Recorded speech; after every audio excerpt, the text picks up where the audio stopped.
आज की ताजा खबरों के इस अपडेट में बात करेंगे देश भर की तमाम बड़ी और काम की खबरों के साथ ही सरकार की ओर से आज लिए गए कुछ महत्वपूर्ण फैसलों और जारी किए गए कुछ नए नियमों की। इसके अलावा कोरोना वैक्सीन के दोनों डोज लगवा चुके लोगों के लिए एक जरूरी और महत्वपूर्ण खबर निकल कर सामने बताएंगे आपको आगे इस अपडेट में। इसके अलावा बढ़ते कोरोना संक्रमण को देखते हुए देश के चुनावी राज्य में सरकार का बड़ा फैसला, 16 जनवरी तक नहीं होगी कोई भी राजनीतिक रैली, सारे स्कूल कॉलेज कर दिए गए हैं बंद। क्या है ये पूरी बड़ी खबर बताएंगे आपको आगे इस अपडेट में। इसके अलावा बैंक से लोन लेने वाले लोगों के लिए एक जरूरी और महत्वपूर्ण खबर निकल कर सामने बताएंगे आपको आगे इस अपडेट में। इसके अलावा सरकारी कर्मचारियों के लिए खुशखबरी, इस राज्य में सरकारी कर्मचारियों की रिटायरमेंट उम्र में सरकार ने किया है बदलाव, अब प्राइवेट अस्पतालों में भी इलाज मिलेगा मुफ्त। क्या है ये पूरी बड़ी खबर बताएंगे आपको आगे इस अपडेट में। इसके अलावा प्रधानमंत्री किसान सम्मान निधि योजना से जुड़े किसानों के लिए एक जरूरी महत्वपूर्ण खबर निकल कर सामने बताएंगे आपको आगे इस अपडेट में। इसके अलावा छात्र छात्राओं के लिए खुशखबरी, सरकार मुफ्त टैबलेट स्मार्टफोन देने के साथ साथ उसको चलाने का भी खर्च करेगी वाहन। क्या है ये पूरी बड़ी खबर बताएंगे आपको आगे इस अपडेट में। इसके अलावा 6G और विदेश जाने वाले लोगों के लिए आज एक जरूरी और महत्वपूर्ण खबर है, बताएंगे आपको आगे इस अपडेट में। इसके अलावा यहाँ पर कोरोना कर्फ्यू और लॉकडाउन से जुड़ी कुछ महत्वपूर्ण बड़ी खबरें बताएंगे एक एक करके इस अपडेट में। साथ ही आज की तमाम बड़ी और काम की पूरी 20 खबरों की बात करेंगे आगे इस अपडेट में। बात करते हैं आज की पहली बड़ी खबर की, तो उत्तराखंड में 16 जनवरी तक नहीं होगी कोई भी राजनीतिक रैली, सारे स्कूल भी कर दिए गए हैं बंद।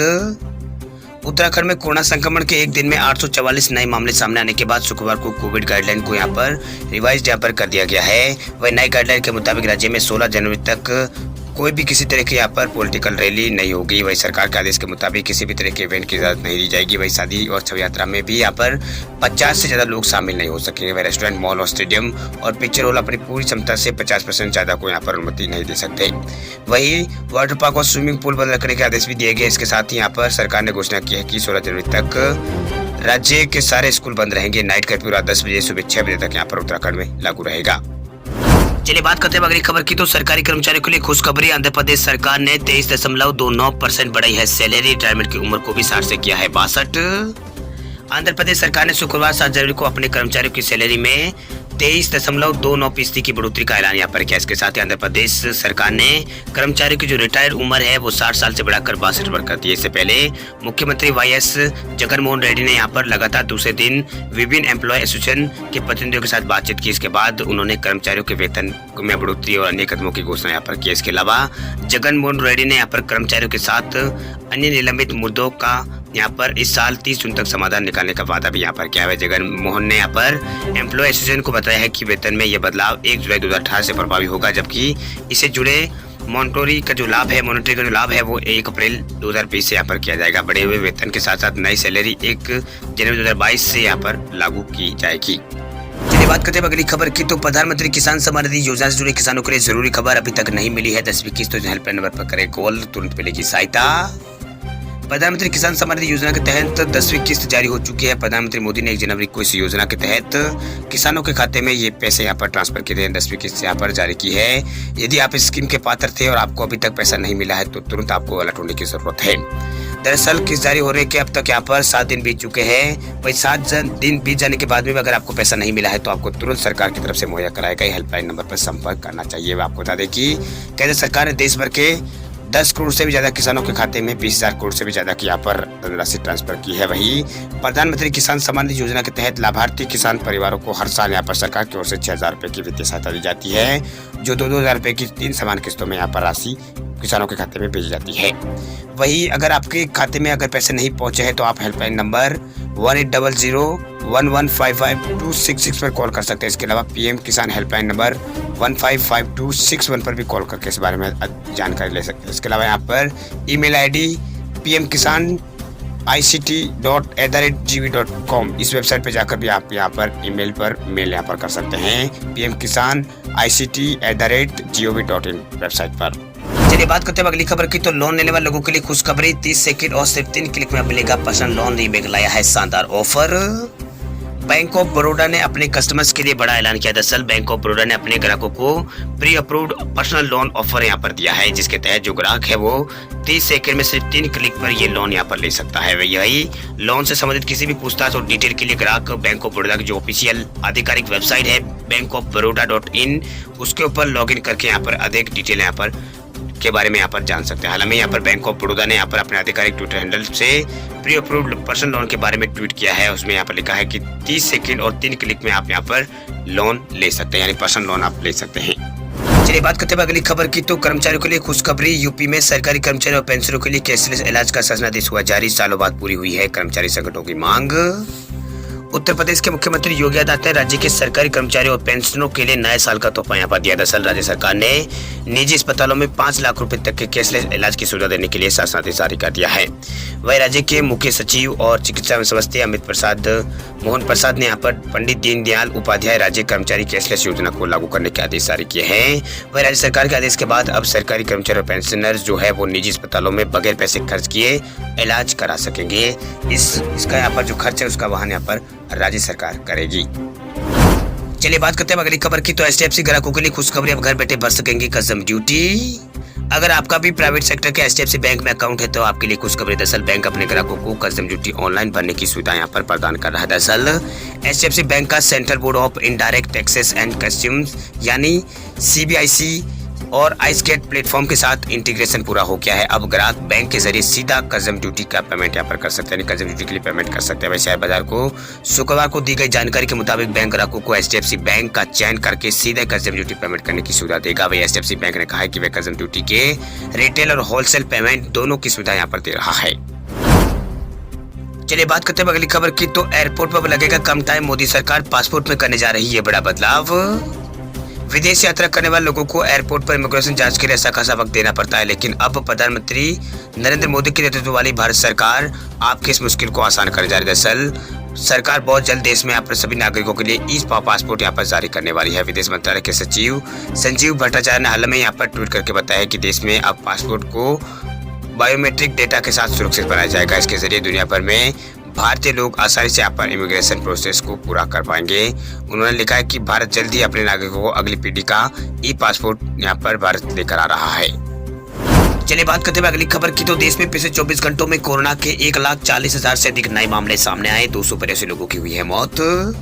देश में कोरोना महामारी की तीसरी लहर में लगातार दूसरे दिन संक्रमण के 1 लाख से अधिक यहाँ पर आंकड़े आए हैं, यानी केस आए हैं। वह 24 घंटों में 1,40,924 नए मामले सामने आए हैं। वही राज्यों की बात करें तो महाराष्ट्र में सबसे ज्यादा 40,925 मामले सामने आए। बंगाल में 18,213 मामले सामने आए हैं। इससे पहले यहाँ पर भारत में परसों यहाँ पर जो मामले हैं वो 1,17,000 के आसपास नए मामले दर्ज हुए थे। वही 282 लोगों की मौत हुई थी। इसके साथ ही यहाँ पर 40,716 लोग ठीक भी हुए। एक्टिव केस भारत में 4,65,000 पार हो चुके हैं, यानी अभी भारत में एक्टिव केस 4 लाख पार हो चुके हैं।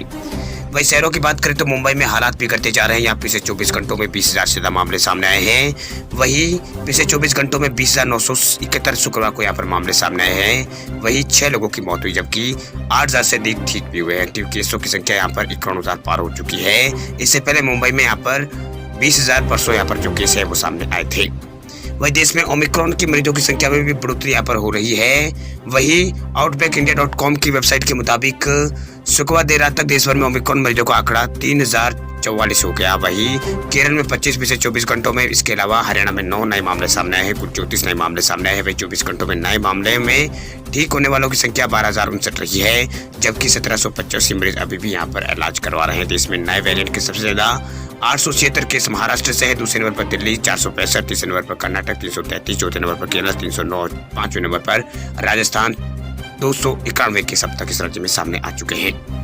वही कोरोना से प्रभावित सबसे ज्यादा राज्यों की हम बात तो कर देते हैं। सबसे पहले यहाँ पर 5 राज्य सबसे ज्यादा प्रभावित है, जिसमें पहले नंबर पर है महाराष्ट्र, क्योंकि महाराष्ट्र में सबसे ज्यादा कोरोना के मामले आ रहे हैं। महाराष्ट्र में पिछले 24 घंटों में 40,000 से अधिक नए केस सामने आए हैं, 20 लोगों की मौत हुई है। दूसरे नंबर पर पश्चिम बंगाल में 18,213 केस आए हैं। तीसरे नंबर पर दिल्ली में 17,335, चौथे नंबर पर तमिलनाडु 8,981 और पांचवें नंबर पर 8,849 केस कर्नाटक से सामने आए हैं।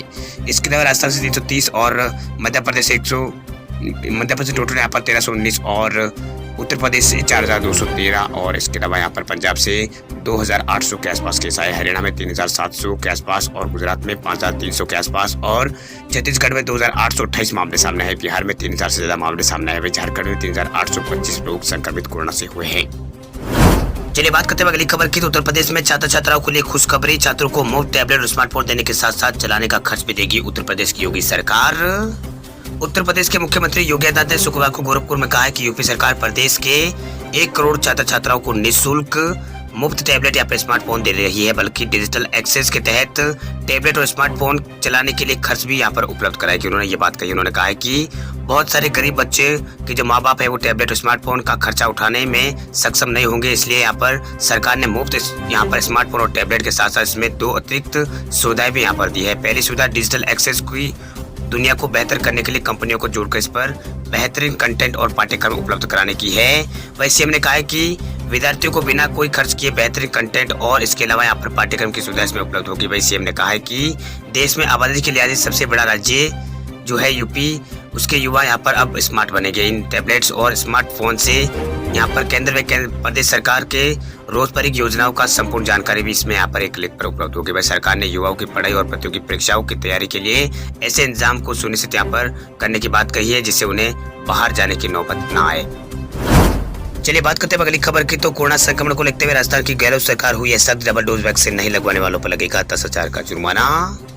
राजस्थान सरकार किसी भी सार्वजनिक समारोह आयोजन के दौरान कोरोना वैक्सीन की डबल डोज नहीं लगवाने वालों और फेस मास्क नहीं पहनने वालों, नो मास्क नो एंट्री का पालन नहीं करने वालों और सामाजिक दूरी का पालन नहीं करने वालों पर 10,000 रुपए का जुर्माना राजस्थान की गहलोत सरकार वसूलेगी। वही बिना सूचना दिए समारोह में 100 से अधिक व्यक्ति शामिल होने पर भी सरकार ने यहाँ पर 10,000 रुपए का जुर्माना यहाँ पर लगाने का प्रावधान यहाँ पर किया है। राज्य सरकार ने गजट नोटिफिकेशन जारी कर दिया है। वही गहलोत सरकार ने प्रदेश में बेकाबू हुए कोरोना के मामलों को देखते हुए यहाँ पर सार्वजनिक समारोह में शामिल होने वाले लोगों को यहाँ पर डबल डोज लगवाने के लिए कहा है। यानी डबल डोज अगर नहीं लगवाएंगे तो यहाँ पर सामाजिक समारोह में और किसी तरह के किसी भी कार्यक्रम में आप शामिल नहीं हो सकेंगे। 10,000 रुपये अगर बिना वैक्सीन अगर आप शामिल होते हैं तो 10,000 का जुर्माना आपके ऊपर लग जाएगा।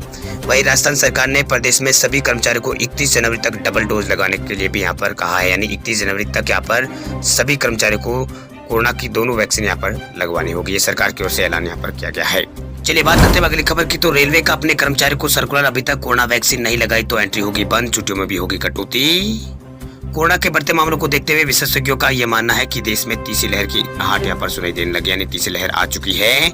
वही पिछले कुछ दिनों से संक्रमण की रफ्तार यहाँ पर तेजी से बढ़ रही है। इसका सबसे बड़ा कारण कोरोना के ओमिक्रॉन वेरिएंट को माना जा रहा है। बता दें आपको कि कोरोना के इस नए वेरिएंट ओमिक्रॉन की संक्रमण की गति बहुत तेजी मानी जा रही है। ऐसे में यहाँ पर विभिन्न विभागों में नए दिशा निर्देश लागू हो रहे हैं। आपको बता दें कि कोरोना के बढ़ते मामलों और तीसरी लहर के खतरे को देखते हुए रेलवे ने भी अपने सभी कर्मचारियों और अधिकारियों को ये निर्देश दिया है कि जिन लोगों ने अभी तक कोरोना वैक्सीन नहीं लगवाई है उन्हें अब दफ्तर में प्रवेश यहाँ पर नहीं मिलेगा।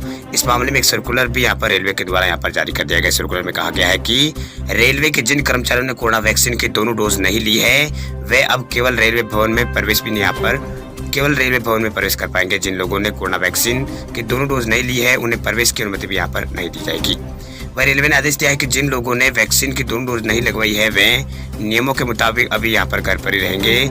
इसके साथ ही कर्मचारियों को अपने यहाँ पर PL यानी यहाँ पर पेड लीव, CL अन्य किसी छुट्टियों का इस्तेमाल यहाँ पर उनको करना होगा। वह रेलवे द्वारा किसी विशेष छुट्टी का प्रावधान इसमें नहीं किया जाएगा। चलिए बात करते हैं अगली खबर की। तो 5G से 100 गुना तेज भागेगा इंटरनेट, चीन का दावा। रिसर्चर्स ने बनाई है 6G टेक्नोलॉजी। चीन ने 6G मोबाइल टेक्नोलॉजी में सफलता हासिल करने का दावा यहाँ पर किया है। वही साउथ चाइना मॉर्निंग पोस्ट की रिपोर्ट में यह बात कही गई है। वह रिपोर्ट में दावा किया गया कि चीन में रिसर्चर ने यहाँ पर 206 गीगाबिट प्रति second world record wireless transmission speed हासिल यहाँ पर किया। इसका मतलब यह है कि 6G में 5G से 100 गुना ज़्यादा तेज इंटरनेट चलेगा। वही 5G टेक्नोलॉजी अभी दुनिया के अधिकांश देशों में रोल आउट यहाँ पर किया जाना बाकी है। वही 206 यहाँ पर गीगाबिट्स की स्पीड काफ़ी ज़्यादा है और ये यहाँ पर यूजर्स को केवल 16 सेकंड में आकर 4K वीडियो के सभी मोबाइल और यूनिवर्सल फिल्मों को पूरे यहाँ पर 59 घंटे को यहाँ पर डाउनलोड करने में सक्षम बनाता है। वही दक्षिणी कोरिया न्यूज आउटलेट रिपोर्ट में टेलीकॉम उपकरण प्रोवाइडर का हवाला देते हुए कहा गया है कि 6G तकनीकी के 2030 के आसपास बाजार में प्रवेश करने की उम्मीद यहाँ पर जताई जा रही है।